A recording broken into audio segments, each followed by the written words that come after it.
back to my class. If you are new here, karibu sana. Ninaitwa Mwalimu Patricia. My name is Patricia. So today we are going to learn about verb construction, Swahili verb construction. But before starting, I just want to give you a short preview of our last lesson.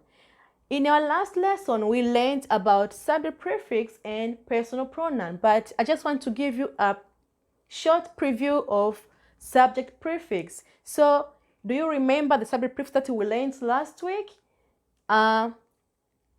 We have ni, u, a, tu, wa. So, these are the subject prefixes of Swahili. So, before starting our today's lesson, which is about verb construction, let's look at these subject prefixes. Just want to remind you or to give you a short preview of subject prefixes, okay? So, ni stands to represent personal pronoun mimi, which mimi means I in English, okay? And u stands to represent personal pronoun wewe, which means you, and a stands to represent personal pronoun yeye, which means he or she, and tu stands to represent personal pronoun sisi, which means we, and stands to represent personal pronoun ninyi, which means you all, and wa stands to represent personal pronoun wao, which means they. So these are the subject prefixes of that we use in Swahili, okay? So you will see all these subject prefixes in this lesson or in our next lesson, okay? So today's lesson is about verb construction, okay? Verb construction. But if you didn't watch my previous lesson, please, if you want to understand today's lesson, pause this video and go back to my previous lesson, which is about subject prefixes and personal pronouns, so that you can understand today's lesson, okay? Thank you very much. So today's lesson, as I said, is about verb construction. So we have the key points here.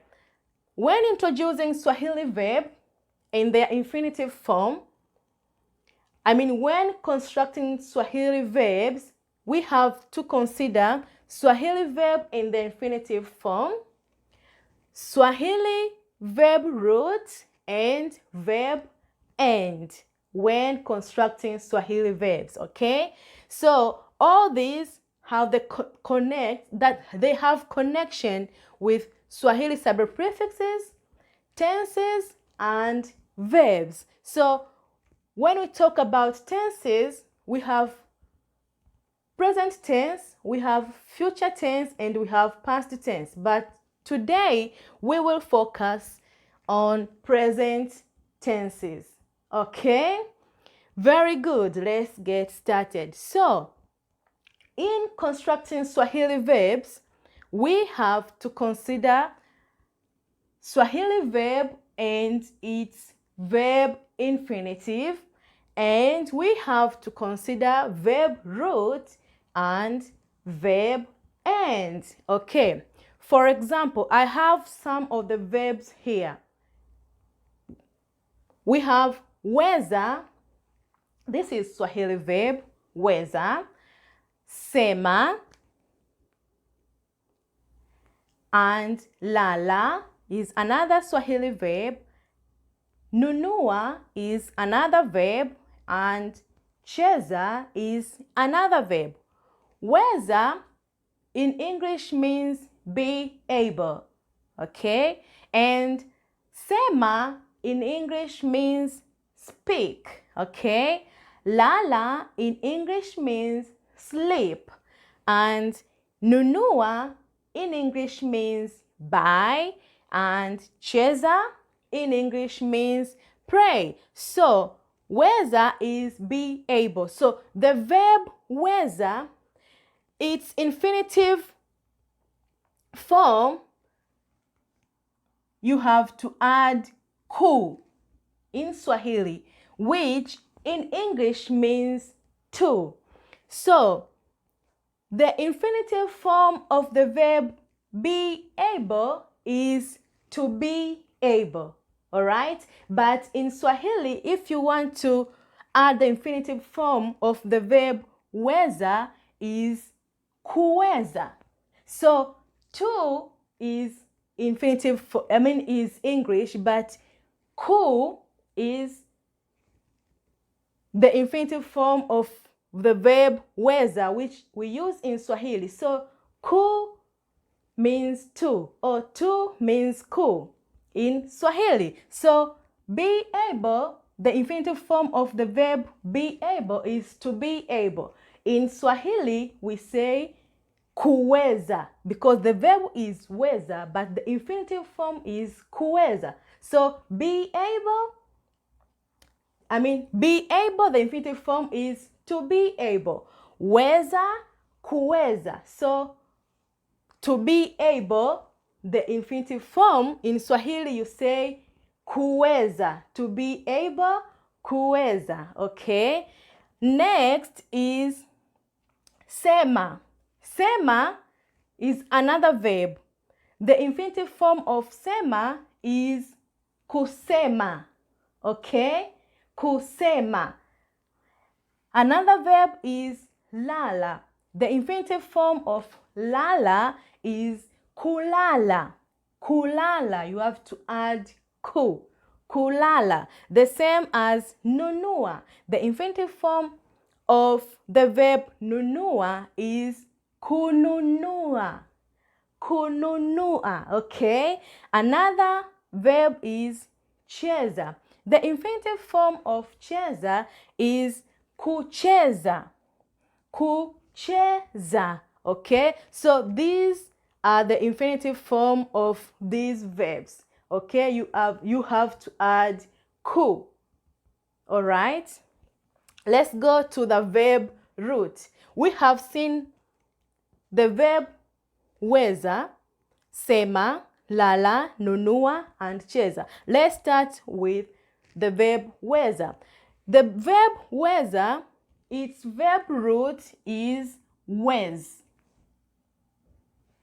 You have to eliminate the end, which is a. Okay? We will see later what is this a. So the verb sema, its verb root is sem. And the verb lala, its verb root is lal. And the verb nunua, its verb root is nunu. And the verb cheza, its verb root is ches. So last is the part of verb end. Okay? So the verb weza, we have seen that wez is the verb root. This part doesn't change. You can change here, you can change here, and you can change the verb end, but the verb root can't change. It doesn't change, okay? So you can change the verb end, you can change the verb, infinitive form, but this part doesn't change. So the verb end is a. In the verb weza, the verb end is a. So we have a, e, and u. So all these are the verb ends. But we have a lot of Swahili verbs that ends with a. But some of the Swahili verbs that end with e, those verbs, most of them are the negative verbs. We will see later in our next lessons, okay? So most of Swahili verbs end with a. For example, weza, lala, sema, nunua, sogeza. All those verbs end with a.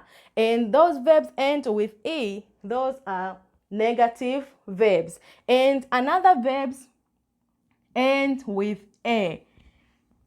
And other verbs end with o.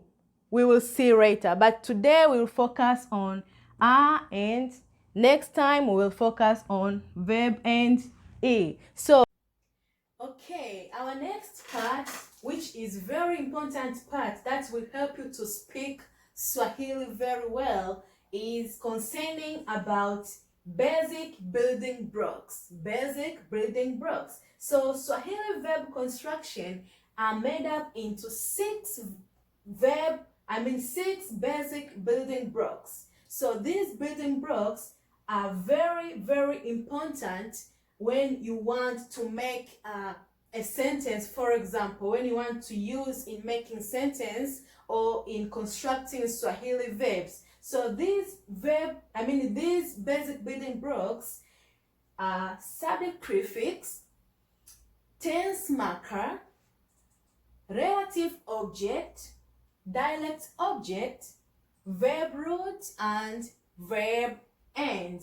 But in our today's lesson, we will only focus on these which have stars, okay? So these which have stars, we call them Steve. So these Steve, we will focus in our today's lesson, which is mainly for beginners level, okay? So we have Steve. S stands for subject prefix. We have seen in a previous lesson, okay? And T is tense marker. Tenses. So today we are going to focus on present tense, but which are in positive, okay? So tense marker. And another building block is verb root that we will see later. And we have seen verb root here, and the other part is verb end, we have already seen here. So the main part that I didn't show you is tense marker. I've already told you about subject prefix, okay? But only tense marker is the only thing that I didn't show you how and where it appears. So after this part, we will see all these basic building blocks, but for the beginners we will only focus on Steve, which is subject prefix, tense marker, verb root, and verb end, okay?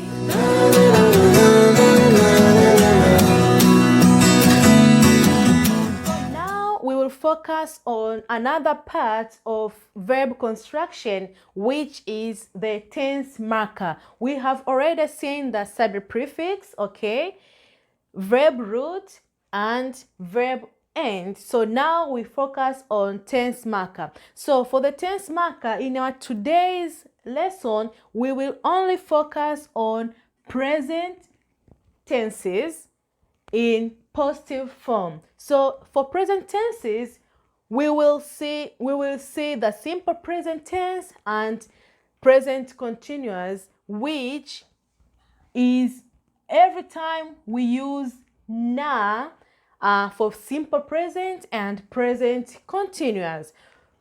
The first example is ninaweza kuimba.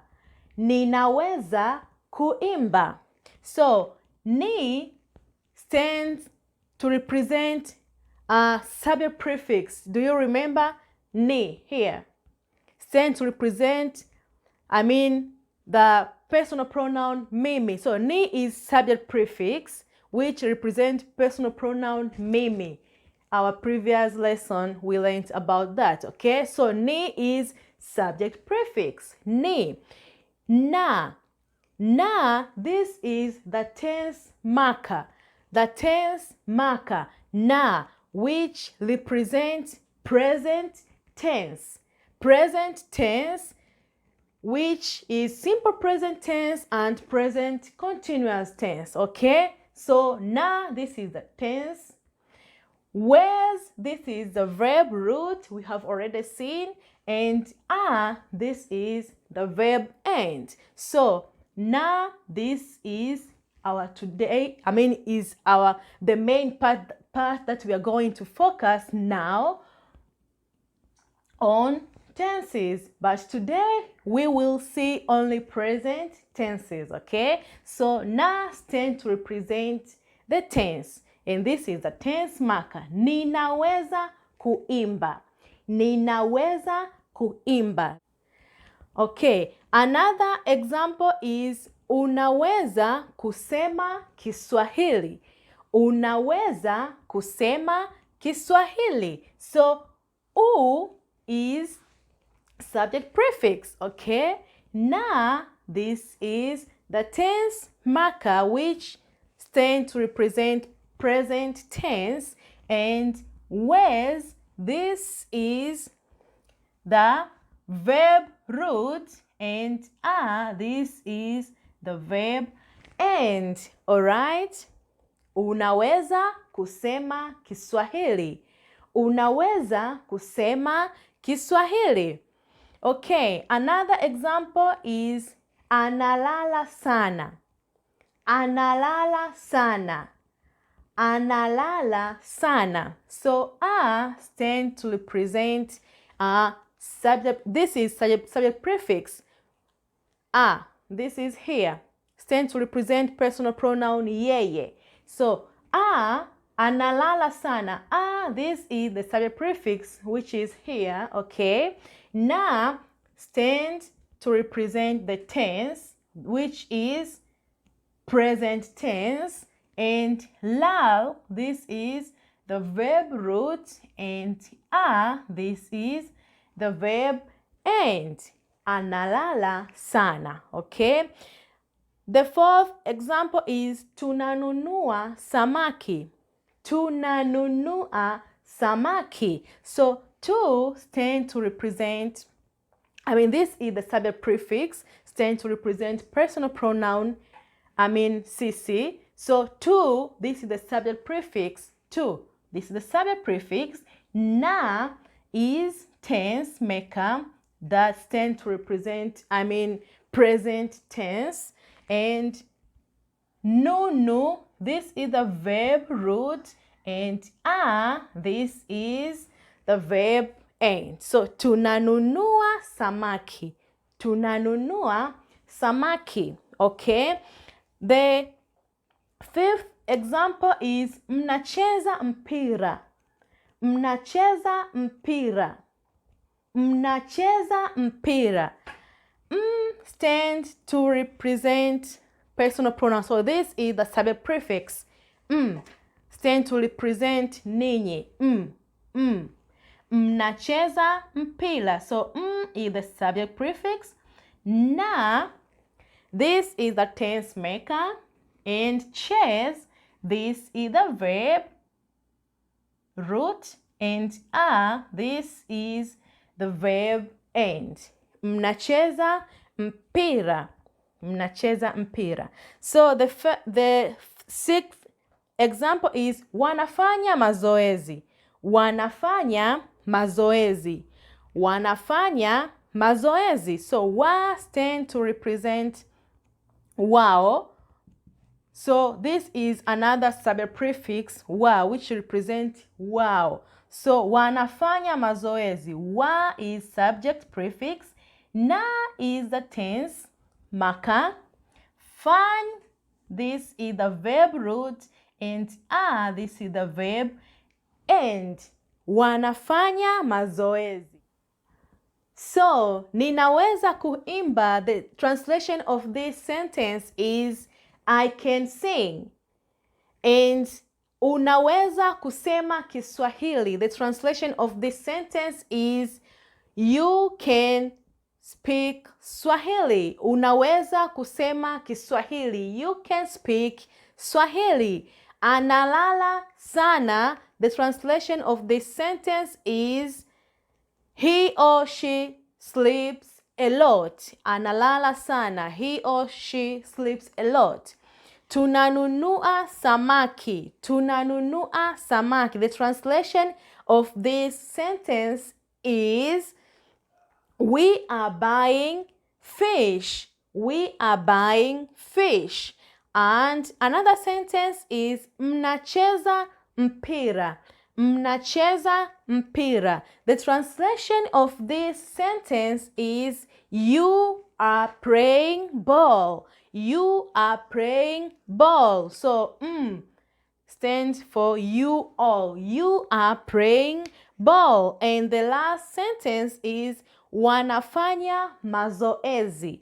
Wanafanya mazoezi. The translation of this sentence is they are doing exercise. Wanafanya mazoezi. So this is they. So they are doing exercise. So these are some of examples that we focus only on present tenses, which are simple tense, simple present and present continuous. So these are some of examples that we focus on present tenses. So our next lesson, we will focus on other tenses, which will be past tense. Okay, so for today, these are some of the examples for present tenses. Thank you so much for today. See you next time. Asante sana. Kwaheri.